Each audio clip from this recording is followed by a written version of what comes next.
Good evening, I'm Abby Maurer. And I'm Paulo Salazar. Thank you for joining us. At the beginning of this month, a federal bill providing health care for first responders during 9/11 was not renewed, leaving thousands looking for ways to pay for coverage. Funding from the $4 billion bill called the James Zadroga Act will run out by October 2016. And for a Tallahassee man who suffers from health issues after serving on 9/11, staying healthy without that money comes at a cost.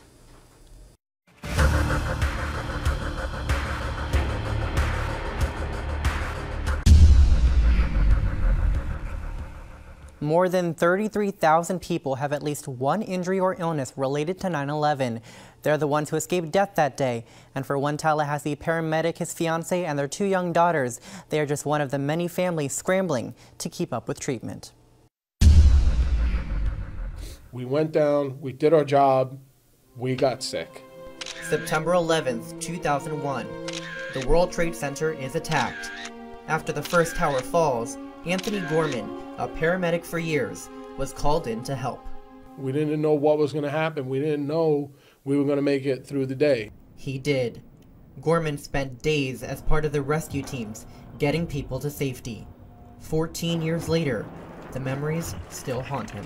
There's certain things that I smell, there's certain things that I see, certain things that I hear, and it triggers, and I'm right back. While those triggers are temporary, Gorman battles health issues lasting much longer. He has 5 certified illnesses tied to 9/11, from PTSD and reflux to asthma and COPD. It's a multitude of issues, and again, it's small compared to some of the challenges that other people are dealing with. The James Zadroga Act covered Gorman's treatment for the past 5 years. Zadroga died in 2006, the first NYPD officer whose death was linked to recovery efforts on 9/11. The act offered coverage until 2015, but when the new federal fiscal year started in October, it wasn't included in the budget.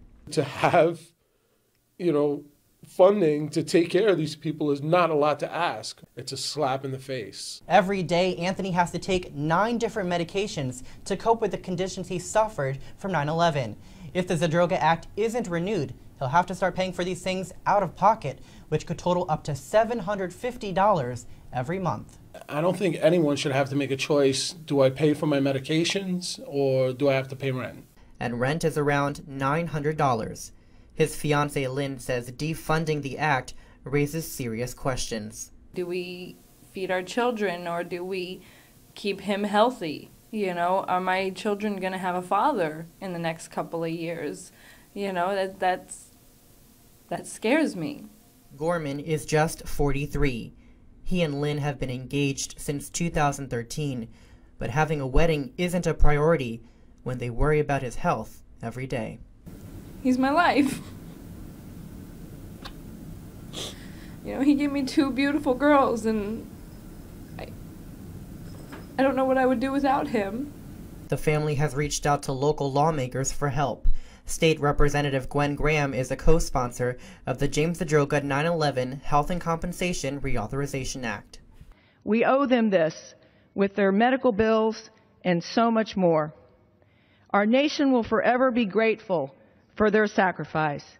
Keeping the Zadroga Act would be the least the American people, the least Congress could do to thank these people. Both the House and Senate failed to vote on the act.